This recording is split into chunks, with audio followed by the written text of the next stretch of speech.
19th May, the year 2021, making her the first woman to hold that particular office, though legally she's not the first woman Chief Justice in Kenya. Now, Philomena Mwilu was born on 15 April 1958, and she's a mother of 4. Background and education: she studied law at the University of Nairobi, graduating with a Bachelor of Laws. In 1984, she was admitted as an advocate of High Court of Kenya. She returned to the University of Nairobi for a Master of Laws degree, graduating in the year 2018. Let us take a look at her legal career. Now, Justice Philomena Mwilu, she's known as Justice Philomena Mwilu, has a long career span of over 35 years. She began practicing law in the firm of Mutonga Gaturu and the company in 1984, and later transferred to Mutunga and the company advocates. In June 1991, she was appointed senior legal manager at the Jubilee Insurance Company Limited, serving in that capacity until 1997. Now, from 1999 until 2001, she was the board secretary at the Electricity Regulatory Board of Kenya, and later from 2006 until 2007, she served as the deputy chairperson of the Energy Tribunal. In 2007, she served as the director of the board of Nairobi Water and Sewerage Company, and later as chair of the Legal and Human Resource Committee of the board prior to joining the Kenya judiciary. Now we want to take a look at her judicial career. Now, she was appointed a High Court judge in 2008, first serving the Commercial Court Division in Nairobi. She was then moved to the High Court in Eldoret. From Eldoret, she was transferred back to Nairobi, where she served at the Criminal Division of the High Court. She was appointed the head of the Environment and Land Division of the High Court in January 2012. In November 2012, she was appointed as Justice of Kenya Court of Appeal. Now, in October 2016, she was nominated to take the position of the Deputy Chief. In October 2016, she was nominated to take the position of Deputy Chief Justice of Kenya, replacing Kalpana Rawal, who was the first woman Deputy Chief Justice, according to the Kenyan.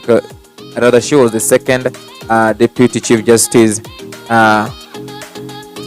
In October 2016, she was nominated to take the position of Deputy Chief Justice of Kenya, replacing Kalpana Rawal, who was the second woman Deputy Chief Justice, according to the Constitution of 2010, who had attained the mandatory retirement of age of 70. Now, after interviewing Justice Mwilu and over 14 other nominees, the Judicial Service Commission selected Philomena Mwilu to become the next Deputy Chief Justice. In May 2017, she was elected by fellow judges of the Supreme Court as their representative in the Judicial Service Commission.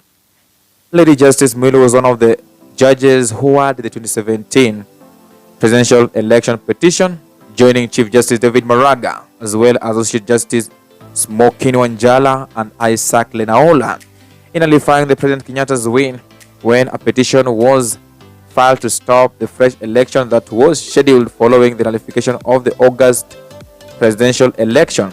She was one of the judges who failed to show up in court to hear the petition, forcing Chief Justice David Maraga to adjourn the hearing.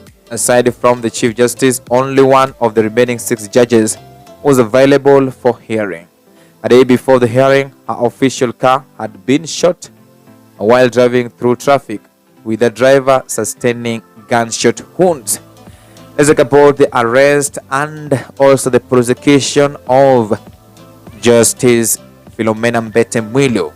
In August 2018, Justice Mwilu was dramatically arrested at her offices in the Supreme Court building and escorted to the headquarters of the Director of Criminal Investigations, and later in the evening to court, where she was charged with several offenses relating to property and loan transaction with the Imperial Bank, with which had collapsed by then.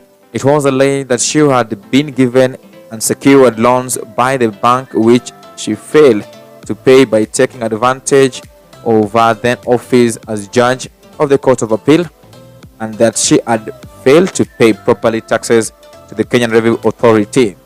She launched an objection to the criminal proceedings, claiming that as a judicial officer, in allegations of impropriety of her part were to be lodged with the Judicial Service Commission and not any ordinary court.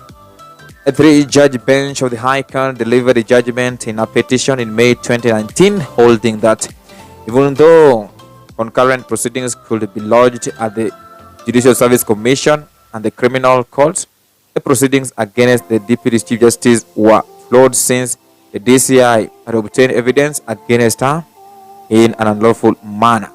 Immediately after the judgment, the Director of Public Prosecution issued a statement condemning the decision and promising to lodge an appeal with the High Court of Appeal.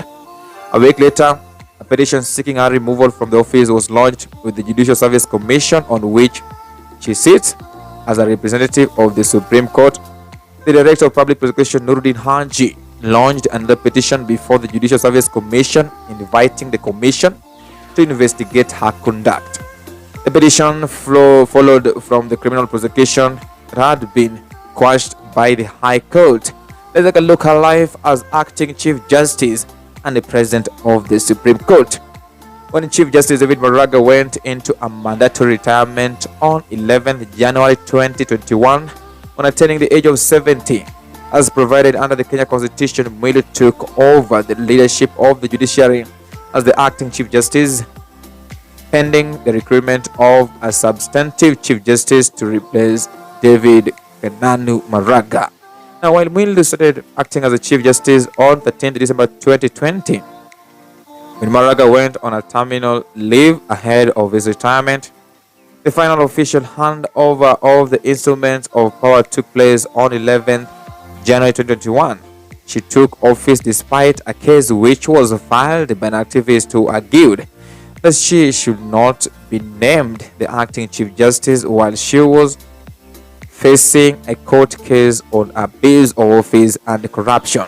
Her term as acting Chief Justice ended on 19th May 2021, following the appointment of Lady Justice Martha Koome as the 15th Chief Justice, and all